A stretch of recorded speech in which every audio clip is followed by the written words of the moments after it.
All right, so before we started, you were sharing a little bit about a metric that a lot of marketers know, but they don't dare speak out loud. Gabe, what is that metric?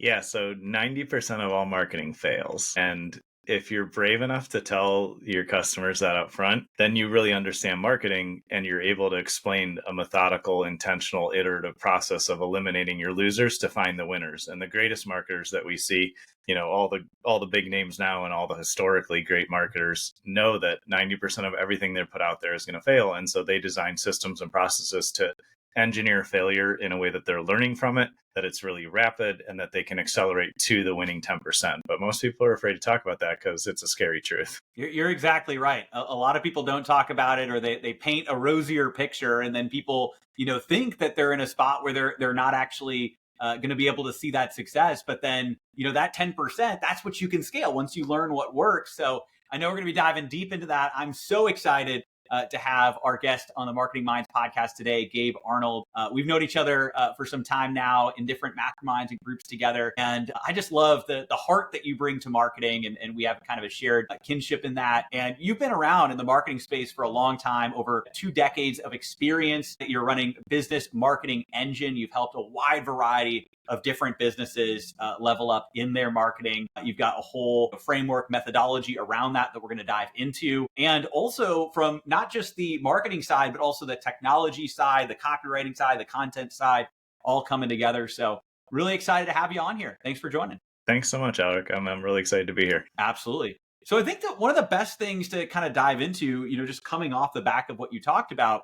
So how do you really think about a testing framework? Because, if a lot of the marketing tests that you do aren't necessarily going to get the results that you want, but then some are going to get the results you want, you can double down on that. How do you go about setting up the tests and then also analyzing those tests to see what's working and not working? Yeah, it's a great question because all of us, like when we get into business, believe we're going to change the world, we're going to make the world a better place, right? And I believe that all entrepreneurs, business owners, and even just amazing leaders inside businesses, they have that heart and that focus. But that doesn't mean you're going to get in front of the right people. It doesn't mean that you know anything about marketing, advertising, or all the work that goes into it. And the distraction or like the noise that we have in the current era of how many digital options there are. I mean, you're one of the world's, YouTube experts in advertising. I've worked with SEO experts and Facebook ads experts and all the different people. And what we don't realize is that those are just the end delivery points for human psychology. And when we start to understand advertising from that standpoint and start to tap into true human desire, then we have a foundation that we can actually scale and build off of because we're testing with intention. Too often, and I did this so many times early in my career, like I'll make an ad or I'll put something out there and I'll see what works. And the problem with that is that if you are lucky and successful, you have no basis of truth of knowing why you were successful. And so our process is always to walk people through deep market research. And we start by surveying their paying customer base, because the only people that matter in your business for market research purposes, in my opinion and experience, are the people that paid you money. And so we'll start by doing really deep market research. Of course, find out the basics and very important information of demographics and all the income and age and locations and all those types of things. But then we shift the second half of our survey process into psychographic behavioral things. We ask questions that are always super open-ended. One question we ask in almost every case is, what was the most significant accomplishment for you in the last year? And that question alone can unlock so many important things about your audience, because they may say, well, I finally got healthy and got to spend more time with my grandkids, or, I finally got my business to work the way I want it, so I got to travel the world or travel more, or whatever it is that they'll tell you, what matters to them. And so we ask a lot of behavioral questions and ask, like, where do you spend the most time? Is it YouTube or is it Facebook, or is it, do you read email more than you get on Snapchat or whatever it might be? But by really going deep with market research, then we have a foundation from which to test from. Because ultimately, like if we went to any of the masterminds that we've been in together, Aleric, and said, hey, we're getting 10% click through and 10% conversion on our offers, everybody would, circle around and ask us what we're doing. Because when we start out, if we're getting a 1% click through, so we're like, all right, somebody's paying attention. I got half the message right. Or if we get some conversion. But that's why I say like 90% of marketing fails, and that's okay. But when you're building tests, you're doing split testing, when you're running different videos, different content, if you know the mindset of the ideal customer, the people that have already paid you, the business money, then it's a lot easier to test with intention and eliminate things that don't work and keep honing in on the truth. And so market research is absolutely the foundation of successful marketing. I love it. I want to dive a little bit deeper into the market research side and how that's done, because, I think that's one of the things a lot of people forget about, right? Is there's always these ideas, all right, let me go test an offer, let me go test this or that, but actually taking a second and analyzing and studying. So, I love that. And so, in terms of that deeper dive into the market analysis, I know you talked about sending out surveys to existing clients. Like, what does that look like? What tools do you use? How do you measure that? How do you think about creating those questions? I'm definitely curious to learn more. Yeah, I mean, they're pretty simple tools. We just use Google Forms. I mean, those are free for everybody. That's a great form software. You can use Typeform, and I mean, there's a zillion options there. But just simple form software is the key. And then some of our clients come to us, even if they've been in business 5 or 10 years, and they don't have email marketing software set up yet. And so we'll help them set that up too and begin that process. But ultimately, we end up sending the majority out just as a email newsletter. We always incorporate some kind of meaningful prize. And depending on size of list and strategy, we may have like first, second, and third place winners, but there's always a first place winner. Some people that sell product or supplements have given away a year of their supplement or their product. Other people have given away, a few $1,000s discount or, credit towards services. Ultimately, you want to motivate people to get through it because our surveys take between 10 and 15 minutes to complete. And it's always interesting to me when we introduce that to a client. And we talk about this early in this process when they're considering partnering with us. But they're like, nobody will ever go through that. And I'm like, well, we have yet to have one fail. And I remind them, like, these are people that paid you money. And the people that are going to fill it out generally are people that got a good result and liked working with you. You'll get some critical feedback, which is also super valuable to look at customer journey and delivery. But ultimately, we start with demographic based questions of age, location, and we ask things like, what product or service did you buy? Who were you looking at competitor wise before you bought that? Did the results, were the results as expected or better or worse? And then we get into really channel specific and behavioral stuff like, if you could rank these things, what do you use the most of? Email, text, social media messaging, things like that. Do you read direct mail? Do you have physical magazines? Do you spend more time on Netflix or Hulu? Do you like Apple Music over Spotify or Pandora? Like, we pull the majors out. And that gives us a great insight into kind of, will reflect back the age demographic typically at some level to validate our information there. But also it'll tell us like, well, as we scale advertising, like we may be starting with Google, Facebook, YouTube, but there's opportunities now to most business owners to advertise on Hulu. Like, there's tones, or to do direct mail, or there's so many channels that you can go after. And so we are able to really flesh out who they are, where they're based, what their income is, what matters to them in life, what behaviors they have online and offline. And putting that all together is awesome because then from that, we build, an ideal customer profile. We write a whole story about this is Susie, this is John, and oftentimes there's 2 or 3 avatars in a business that we look at.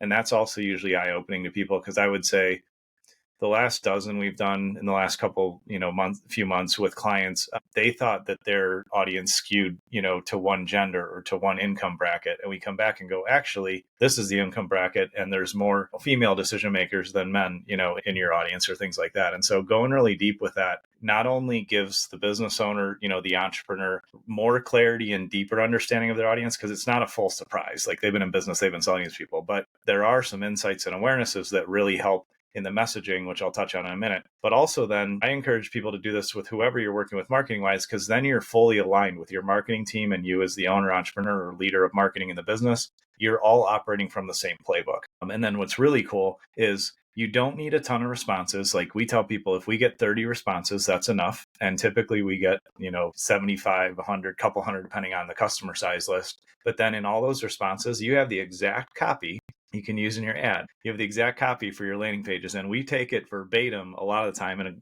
clean up for grammar, make adjustments. And we're able to use the exact language that the paying customers of this business use when they describe their problem, what they wanted, what they needed. And that serves a really important building block in advertising and marketing, because when you put marketing out there, one of the most important things that you want the prospective, buyer to say is, "Oh, that's me." And they're not going to say that out loud to themselves. Maybe they will if you really nail your copy. But that internal recognition of like, "Oh, Aleric's company, like they serve people like me. I want to talk to them and see if this will fit," because they need to self-identify with the solution before they'll ever consider risking their time. Because money is such a secondary factor in most things. It's how much time am I going to have to put in this? How much focus will it take? And then I always tell people too, you want that self-identification because you usually have at least two major kind of decision points to go through. One is this right for me? Is it worth the risk? Is it worth the time and money? And then two, am I going to look bad or stupid in front of my stakeholders in my life? So that could be a business partner, your team, your employees, and definitely your significant other. If you go, oh, I'm going to go spend X dollars, it really doesn't matter the dollar amount. You don't want to get ripped off and then have to go back and say, hey, I made a really bad decision. I wasted time and money. Sorry, I'm an idiot again, because I've done that plenty of times. So you want to avoid that. And like having that clear messaging that allows somebody to self-identify helps you start to bridge the gap and build trust. I love it. I love how you're diving deeper and really understanding the psychology behind it too, and repeating back what people are saying in their messaging directly in the ads, because or in the website or in the copy or landing page or whatever it is, because that is, what's going to show the next person that's like that ideal client, that them maybe even deeper than they know themselves. So that's really, really wise words. Now, in terms of your analysis, are you doing this manually? Are you now using AI for the analysis? I'm very curious how you're analyzing all of the data that comes back. We do leverage AI, and we build a lot of custom GPTs and tools, because AI out of the box will get you weird questions. We were talking about that earlier. But ultimately, we still do all the analysis manually of that. And then if we want to catch like easy to spot trends, we may dump the data into AI and look at that too. But we actually still go through and manually look at all that, because the kind of trickery of AI is that you can I have millions of words of transcripts that I've been working with tools later. So I can put all that into AI and then get a response back. That doesn't mean I know anything about what was given back to me. And so if you're really intentional in using AI, and that's how our team has been using it for like 5 years now, you can leverage the learning, you can save time, but you still have to be the expert. You still have to be the leader to make the decisions. And so most of our market research analysis is manual. And then we will sometimes go validate patterns that we see through our human review back in AI and say, like, what else can I look at? Because I already have the core knowledge, and it can take me from maybe a 75, 80% understanding to 100% or more, right? By just going and saying, like, what else am I missing, or what else should I think about? So with market research, we use AI a little bit, but we're not using it heavily, because it can skew in a direction without your awareness, and you can get off track pretty quickly. Yeah. Yeah, I think that's a good way of looking at it, right? It's not just completely relying on it, but it's seeing, okay, how can this amplify what we're already doing, or speed up a process that you're already going to be implementing. So that makes a lot of sense. Now, I know one of the big things that you really emphasize is the human connection, the human element, incorporating kindness and the way that you show up, into your messaging, with the different businesses. Also, I know that's something that you do yourself as well. Integrate that in a way that still conveys the brand message, but also communicates that human touch and that human element.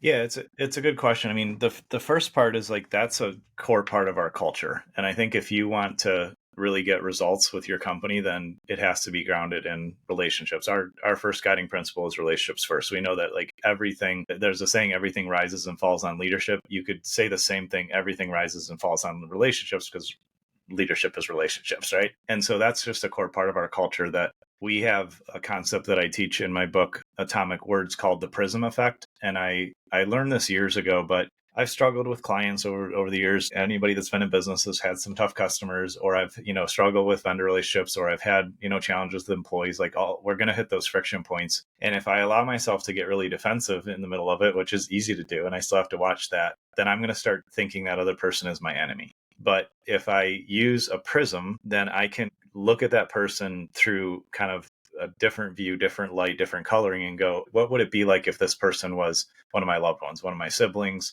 my wife, my son, one of my closest friends? Like, how would I show up if they were already that significant in my life? And so by showing up that way, it helps navigate some of the tougher situations, because, business is about product and service delivery, but it's about perception management too. And so when I think about it from that angle, it allows me to really build a culture and just check my own behavior and make sure that I'm really showing up with kindness and love. And we choose to be that way. And so that naturally repels people that are kind of turn and burn short-term thinkers that want to sell something and aren't really thinking about the long-term good of their customers. So we don't really attract that kind of thing. But then in the messaging, we can be really clear and direct. And we can also incorporate one of our other principles called positive confrontation.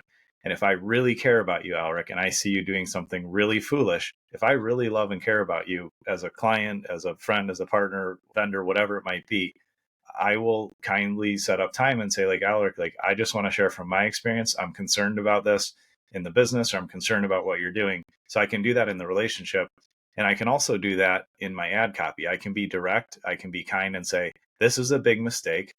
I would recommend you avoid it. Here's what it's cost me, or here's what I've learned. And you can really call people out from a place of love, not to try to look like the tough, loud guy. And we've all seen that and been around that, where, it's trendy sometimes to be loud and, say tough things, but those people fade and they don't last, as compared to, like, we look at somebody that's super consistent, who just announced retirement this week as we're recording here, Warren Buffett. Like, that guy's not flashy. He lives in the same house he grew up in. He just sticks with the consistent things, and he's outlasted how many other financial advisors? I don't know, like hundreds, if not thousands. And he just chooses to show up consistently. And he's had a normal life and made his mistakes. But when you see him talk, to me, he comes across as a kind guy that just wants to do well and wants, everybody around him to do well, and just gives really practical advice. So you can be really clear and direct without being a jerk. And I think that's important.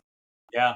Yeah. And, also being direct comes from that place of love too, and respect, and of course it's sharing that in the messaging, and that's going to make the messaging and the marketing for clients even more powerful. And also it lands, they can tell where it comes from, but also in the relationship that we have with clients, right? And that you have with your clients. And it's the same, principles we adopted at Outreach. I think both of us have seen marketing agencies or consulting companies that are kind of like yes men, right?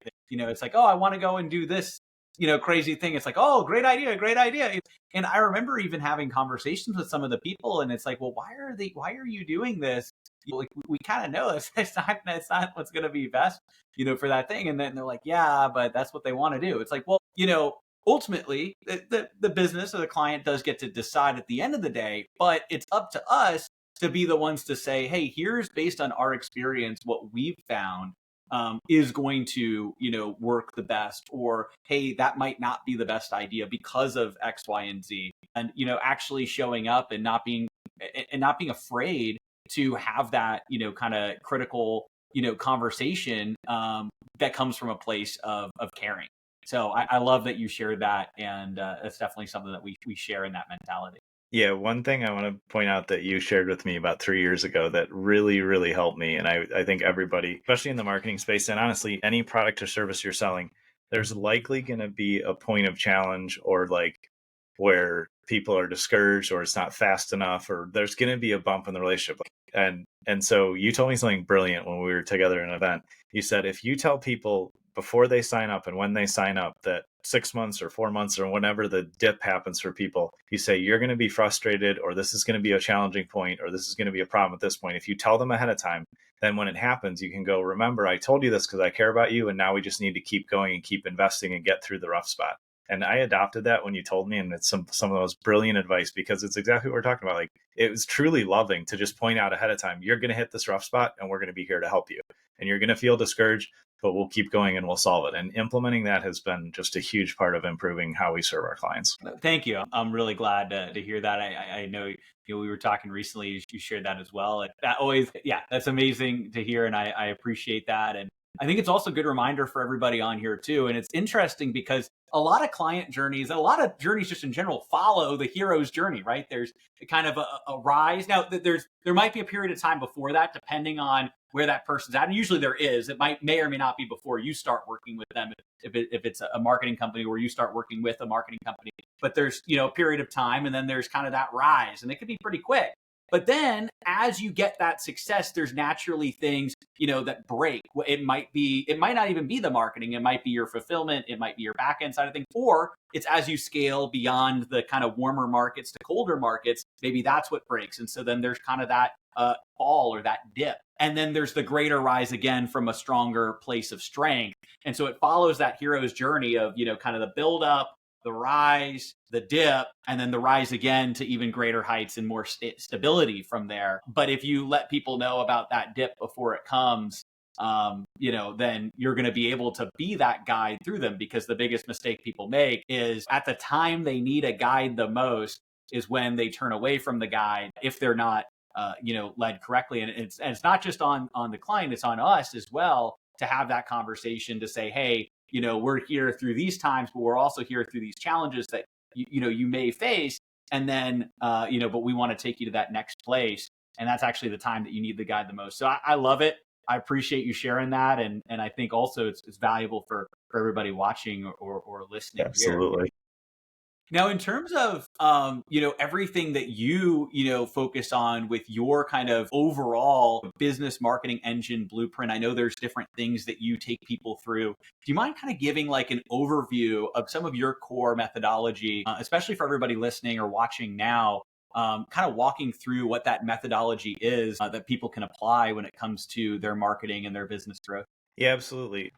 I touch on it a little bit, but I'll kind of break down the process because everyone can follow this. And if you do this on your own, then that's awesome. I'll just say, like, it takes a lot of discipline and focus to do things completely independently as leaders, as business owners, as entrepreneurs, because we're so creative that it's easy to get off track. At least it is for me. So we start out with, market research in the beginning. So we call it kind of our initial process, our customer-centric marketing foundation. And that's where we start. We do a deep dive interview with the business. We look at what are they doing? Who are they serving? What's worked? What hasn't worked?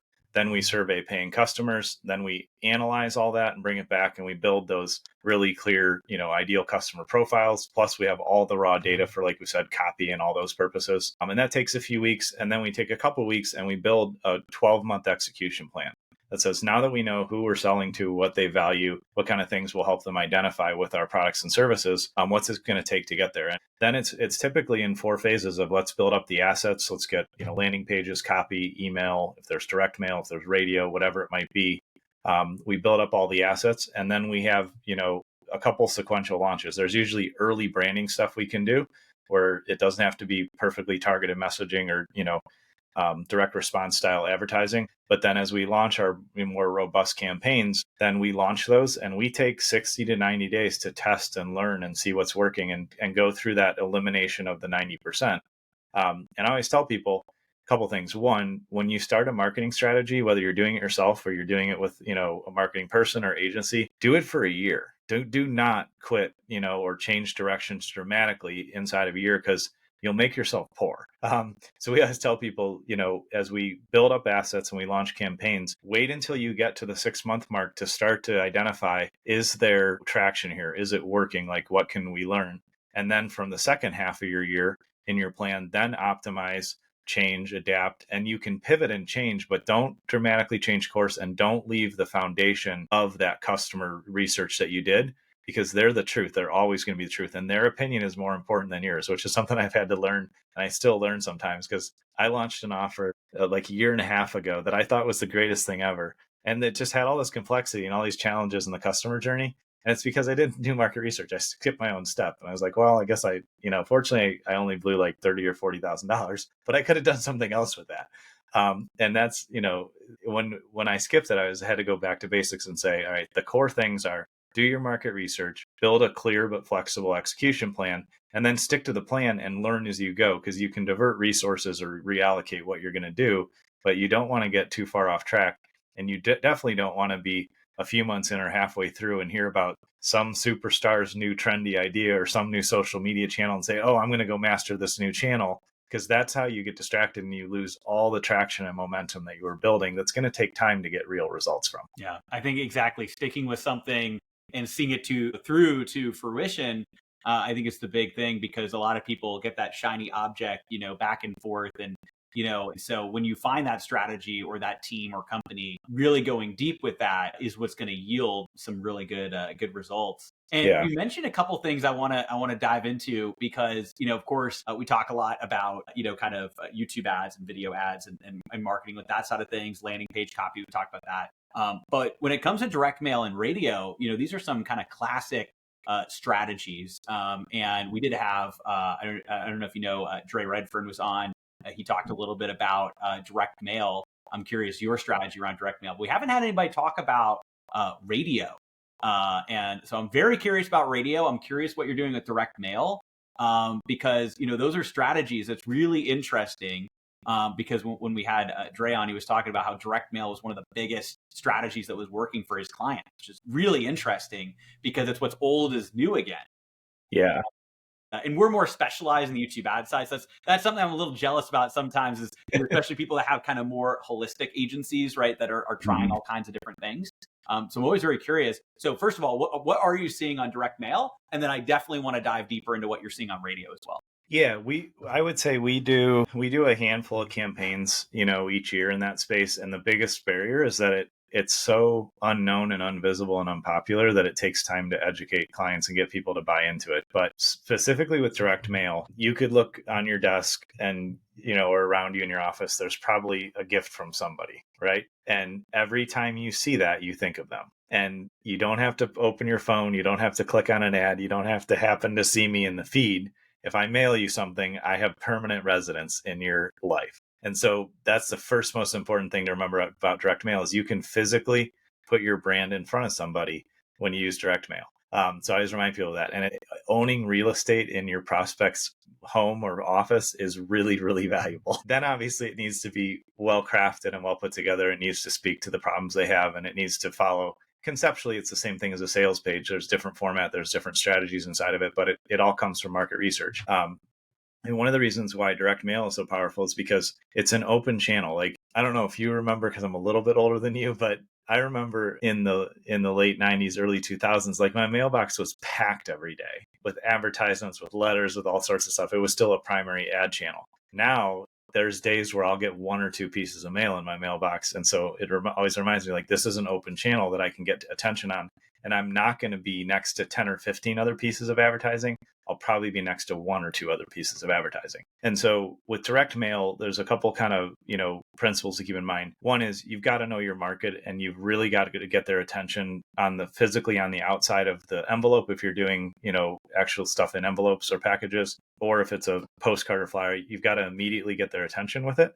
So you got to have really strong hooks and get attention that way. The other thing is, just like we see in YouTube advertising or any digital advertising, the first impression is not going to convert somebody. So when you do direct mail, you need to have the budget to send at least 3 or 4 times, but really same thing, like consistency over time. If you can plan 3 to 4, direct mail sends a quarter, and you can do that all year, you'll get amazing return on it. We typically see our clients get 15 to 25%, return on it. So essentially, or more in the digital sense, like they'll get 15x ROAS on it at a minimum if they just send 6 to 8 times. And when you're getting somebody to call or click your web, visit your web link or take the action, they're way more qualified because, again, they saw your advertising. It's in a much, more open channel, and they didn't have to compare you to the 17 other ads they saw because they clicked one ad and now they're seeing everybody else's ads. You have some channel, advantage there. So it's definitely about, market research. It's really about getting attention on the outside of the envelope or on the postcard. And something that works really well that I've done off and on with clients is bulk email, putting something in the envelope that makes somebody wonder what's in it. Because all of us like getting packages. I mean, I think most of us do anyway. Like, even when I order from Amazon, I get enough Amazon deliveries a week that I open the boxes, I don't know what I ordered or I forget. And it's exciting, right? And so if you have something that has a little bit of mass to it or makes that envelope, if it's a regular envelope, you put something small in there that somebody can say, oh, there's something in here, I want to see what it is. Or if you go as far as like doing signature delivery, you can almost guarantee that you're getting directly on the desk of the target person that you want to reach. So you can be a lot more laser focused. You definitely have to keep in mind repetition, because they're not going to necessarily notice you the first time unless you go really high into like signature delivery. And even that isn't a guarantee they're going to see it. And it's just key to be consistent, have really strong messaging, and truly know the problem you're solving and speak to that. Those are some of the basics that we always pull forward. I love it. I love it. That is awesome. And definitely something that we did a little bit of direct mail at one point and have to get back into that a little bit. And it's interesting hearing the stories about that effectiveness. And it makes a ton of sense, right? It's like, there used to be a lot of people sending out mail like that. And these days, things have transitioned online. There's a lot of benefit online, and it means that there's a new opportunity to return to some of those classic strategies in a more of a blue ocean.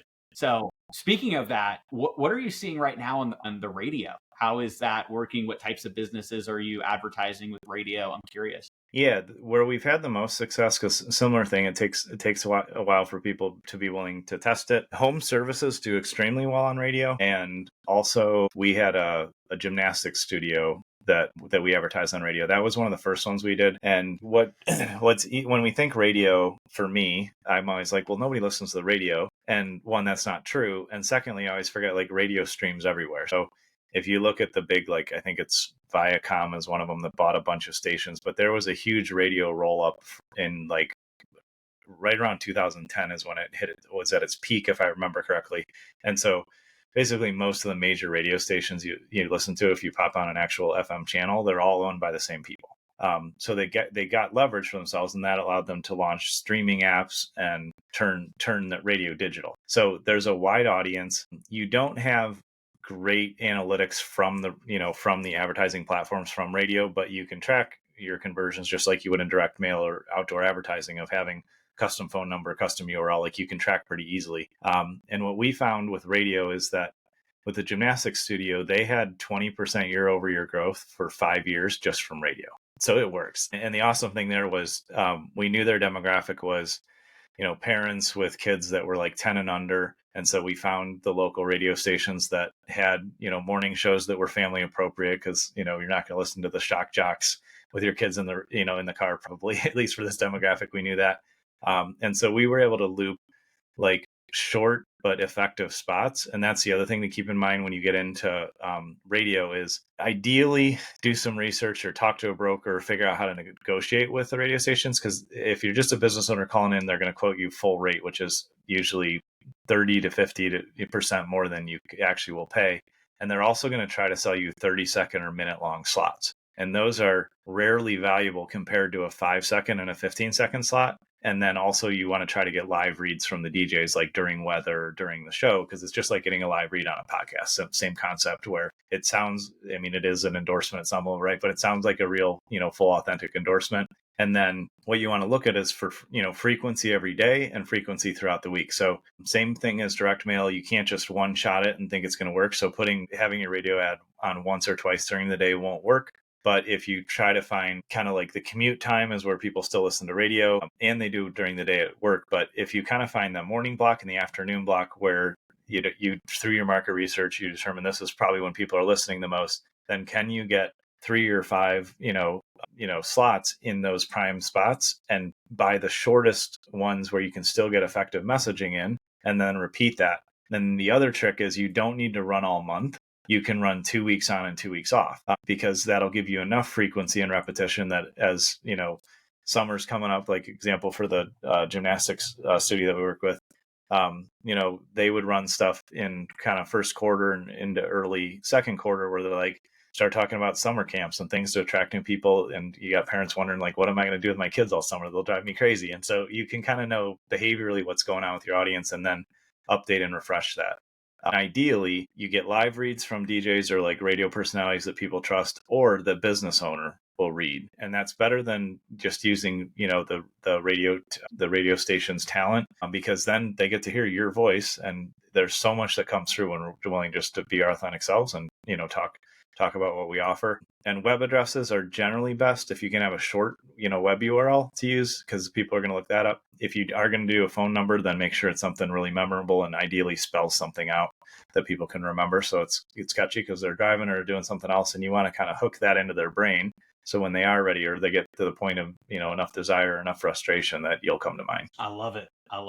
That's like a whole masterclass in radio advertising right here, which is great. So, diving into it. That's one of the things I love about, this podcast, is we get to learn and get the golden nuggets from all kinds of different strategies, which is really awesome. And I know that's just one of the many, many strategies that you have. And I know you do a lot, with digital as well, though. It's always interesting because, the direct mail and radio are some of the things that, maybe aren't as common these days. Actually, whereas they were a red ocean before, can be a blue ocean now.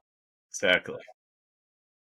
Now, I know one of the big things that you really believe in, and from conversations that we've had, is really the impact that's created through marketing. That's something that we share. Actually, I have my little mug here, which is a different form of ROI, a ripple of impact. Love it. So, um, and uh, and so, yeah, I'm curious. How does that impact really affect the marketing that you do, the way that you show up? With your team, but also the way you help present your clients in front of prospects. Yeah, I mean that's a core part of how we operate. And so when we start early conversations with people that want to consider, becoming a partner client, the where we dig in the most is like, what do you do and like how does that help people? Because I we pretty our advertising works pretty well, and my team is really strong, so I don't have a lot of conversations like this anymore. But 6 weeks ago or something, I had a call with somebody that passed some screening and we thought it was going to work. And when we got on the call, I was like, so tell me about the service you want to provide. It was some kind of small business service. And I was like, well, tell me about what you want to provide and like how that's going to help people. And he couldn't answer how it was going to help people. He kept talking about how much money he was going to make. And I was like, this is going to be really hard to be successful, because if you're just driving at money, everybody can instantly tell that, unconsciously and consciously too, probably. And if your business model is to make more money, then you probably won't be in business very long. Unfortunately, it's a really weird thing when you sit and think of it. Like, the most successful businesses ask, like, how can I make my customers' lives better? And you can look at the most successful, most wealthy people in the world, and they made millions of people's lives better by saving time or saving money. Or you can kind of flip those and say, they help people make money, or you can make time when you take work away from somebody, or you teach them to hire people, or you find a way to expand their time. That's the basis of value, is saving time, saving money, or making time, making money. Because when we have the time and money we want, it gives us time to think, it gives us time to spend time with our families, it gives us time to work on our business and not in our business. Like, that's the core of value delivery. And so ultimately, as we look at who we're working with, it's like, what's your expertise? How have you spent your time? What did you figure out how to do? And it can be, as simple as, we have amazing coaches that do executive coaching or health coaching. We have people in the wellness space that have formed their own like special methodology to help people heal from injuries or recover. We have people that sell supplements that truly make people healthier and better. And like, when somebody's selling a supplement, we don't just ask like, oh, what's the supplement about, and move on. We go like, well, how did you figure that out? Or how did you craft your formula? Or what's different, or what's unique? Like, why would this benefit like a really niche group of people, or whatever it might be? And when we can see and feel and hear that, and when we read our clients, customer testimonials, then I know like they're doing something that matters. And so ultimately, I want to wake up every day and make people's life better. And like, one of my core mission in life is to reduce the suffering of anybody I come in contact with. And so when I think about that, like, it makes it really easy, because when we help people have successful marketing, they're not suffering anymore. Because when things aren't working in business, it is suffering for an entrepreneur. It's the deepest suffering. And when we help our clients deliver good results to their customers, whether, like I said, we do a lot in the home services space, we do a lot in the wellness space, we do professional services. Ultimately, I want to work with people who say, have the testimonials and light up when they talk about their customers, because they solved a big problem and they made something easier and they brought in their expertise. And so that's the frame that we look at everything from. And it may not seem directly related, but it's something that I want to mention too, is that one of the things that we end up talking to a lot of our clients about is profitability, because it's a really deep kind of thing to dive into. But most business owners, entrepreneurs, at least for some season of their journey, I did anyway, underprice themselves because they think they're helping somebody, and they think that they're not worth charging, full price or what they really should charge. And there's like a double negative that comes out of that, because if you're undercharging, then you can't be profitable and you can't really serve your clients well. And then you're also devaluing the investment that the other person is making in themselves, because every purchase is an investment in ourselves, or an investment maybe in our family or our team, but it's an investment that we care about. And so when it comes to making impact, I encourage people to be profitable. Don't look at competitors for sure, but don't make that a primary driver of how you price yourself, because it's most important that you show up authentically with all the resources you need to really deliver a great experience and change somebody's life. And then price doesn't really matter comparative to that. And so when you're able to focus on profitability, not only are you helping people and you can continue the business and help more on that front, but it does put you in a position that I think the vast majority of entrepreneurs that I meet want to be philanthropic. They want to help. They want to give to charities. They want to have time to do things, not just the money. And it took me a while to learn financial intelligence and figure out how to run a business and be profitable. And that's put me in a position where I'm grateful that I get to give and help and do a lot. And plus just the commercial success of our clients, I know that they're helping a ton of people and they're no longer under financial strain and stress. So those are a lot of the things that I think about when I think about like, how do I really show up and help people not suffer anymore, whatever they're in the middle of, and really make a truly lasting positive impact. I love that. I love it's also focused on, all around, right? So on the customers, but also on the, the clients that you're working with, so the businesses there, and, holistically. I love that. And definitely a really great way to live by, which is awesome. And when it comes to tech and AI and things evolving, I know we talked a little bit about that towards the beginning with what you were doing with some of the market research analysis, but also the manual strategy too. Are there other places? This is something I'm asking everybody that's coming on here. Other places you're using AI, specific AI tools that you like, things that you've discovered with AI. I'm curious how you're using AI. Yeah, so when it kind of came on my radar in like 2019, I was like, oh, this is going to be important sometime relatively soon. And that's when, as a team, we committed to recording all of our calls. And as soon as transcription was automatically built in, we turned that on. And so I recently, like in Q1 of this year, completed a couple big projects where I took all of the transcripts from times where I was teaching or coaching the team or working with clients. And I also took all the experts and consultants that we've hired over the years, because when I hire them, I tell them, hey, can I use these recordings and transcripts in the future for training and stuff just for my team? And I always get their permission. And so I took all those transcripts and I actually put them into AI and then broke down things like the core, business coaching principles that I teach. And it was the fastest path for me to be able to then teach all the leaders on my team to coach business owners the same way I do. So scalable impact, saving time, because I was able to distill things that I probably couldn't have told you as easily without like really sitting and studying and manually reviewing stuff. I was able to pull this out and go, yeah, I teach that all the time. Now I just had somebody tell me that I do that, which was helpful. So being able to pull out like leadership principles, business coaching principles. I've also taken, like I said, all the experts in SEO, copy, marketing strategy, all those things, and courses that people have gifted me and all sorts of things, and that I've invested in too. And then built like copy and marketing strategy agents. And the nice thing there is that they're built from how we view marketing here at Business Marketing Engine. They're built from my leadership approach and strategy, because I build these agents in such a way that they rely 80-90% on the input I put in, the knowledge I put in. And then if they do seek out web knowledge or other knowledge, they have to call it out and label it and say, this is from an outside source. And so there's a huge opportunity with AI for people. And even if you didn't think of this earlier, it's fine. You can take 1 million words of content, which is not a ton when you just sit down and start recording every day what you're doing. And especially with how much we're all on, Zoom and things like that these days, you can take that and then you can distill down what you naturally do and kind of hold it up like a mirror and decide, like, what do I want to teach my team? What do I want to do from this? And so we've turned our institutional knowledge into useful tools where we can coach clients from principals across the whole team and experts. We've created like copy and marketing coaching and training bots that our team uses. And everything for us always comes down to like, what's the principle behind it? Because a principle will last forever. It's an infinite resource. It's a universal law if it's a real principle. And so if you teach and learn from that place, then you can scale and move into any space. And so that's how we intentionally use AI. Is one, we will never, ever copy and paste anything out of an AI tool into an ad or into an asset and send it and unship it.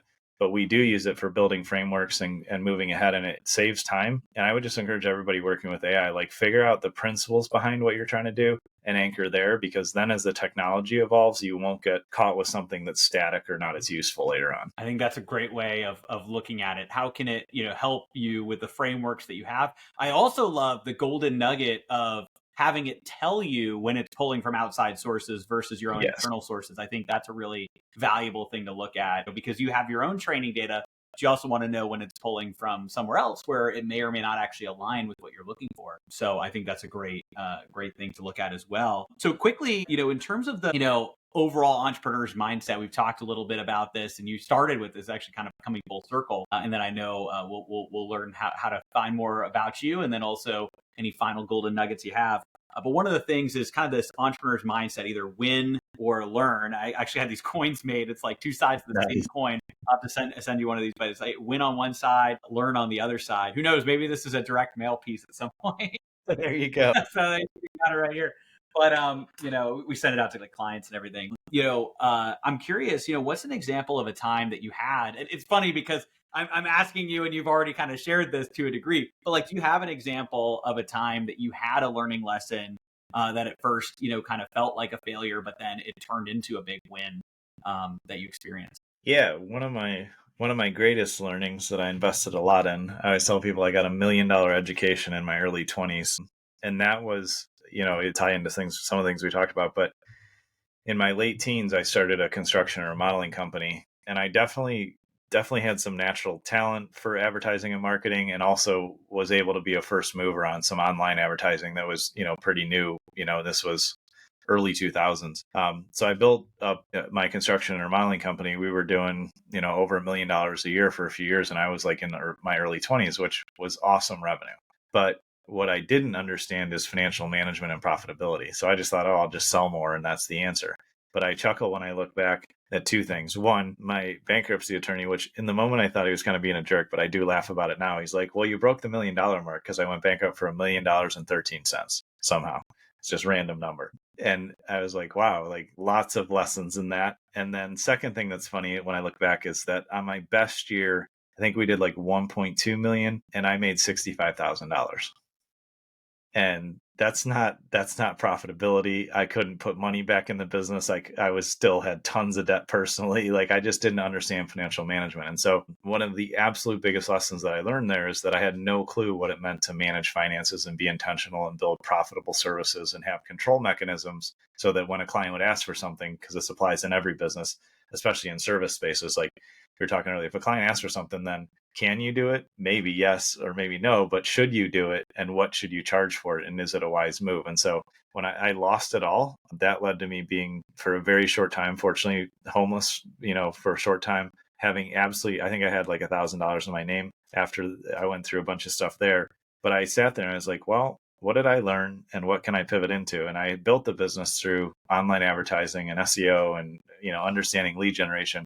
Like, well, I can keep doing that. And I was building and selling websites on the side for fun, even though should have probably been focused on my main business. So I learned a ton about what financial intelligence is about. And I don't think in general in our society, people have financial intelligence. And so then we move into business, which is way more complex financially, or can be, we can put ourselves in a position where if we're not profitable and we're not paying attention to quality delivery and profitable delivery, then top line doesn't really matter at all. It's definitely the thing that, gets flaunted and talked about a lot online, but top line is irrelevant if your bottom line isn't super healthy and you're not in a position where you can weather the economic storms that you will have, the big client leaving, key employees saying, I'm moving somewhere else. Like you got to have cushion and stability to do that stuff. And so that was absolutely one of my most valuable lessons that I would never trade and I don't ever want to go through again.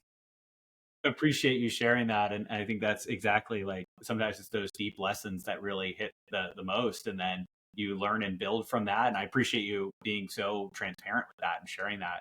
So how can people find out more about you, Gabe? How can they find out about Business Marketing Engine? Where would you like to send everybody?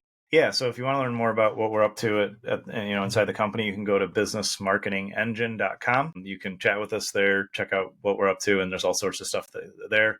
And then I'm pretty easy to find on Facebook and LinkedIn. Just look up Gabe Arnold, and you can see what I'm talking about in learning and business and other random things that I like to share about too. Love it. We'll put all the links down there in the description below. And any final golden nuggets, pieces of value you want to share as we close out today's episode? Yeah, there's a saying that I don't remember where it comes from, but it says, you'll be surprised what you can accomplish in a year. And there's another part to it. But what stands out to me is that if we're willing to stay focused for a long period of time, that's when we really win. And distractions are what make entrepreneurs poor. And so I start the beginning of every year committing to one core thing that I want to do in the business. And I've done that for almost 10 years now. And that's why, we've had some ups and downs, but we averaged 20% year over year growth. And I'm proud of that because I've learned to stay focused compared to the first handful of years in business. I changed direction so much that of course I didn't make any money. I couldn't get any traction. And so I just always encourage people, stay focused, find your path and stick to it. And ultimately, if you keep showing up and making people's lives better, then everything else will work out. Very, very wise words. Well, thank you so much, Gabe. This has been fantastic. Really appreciate having you on the podcast. Thank you so much, Aleric. It was a joy to be here, and I'm glad I get to share some of this with your audience. Thank you.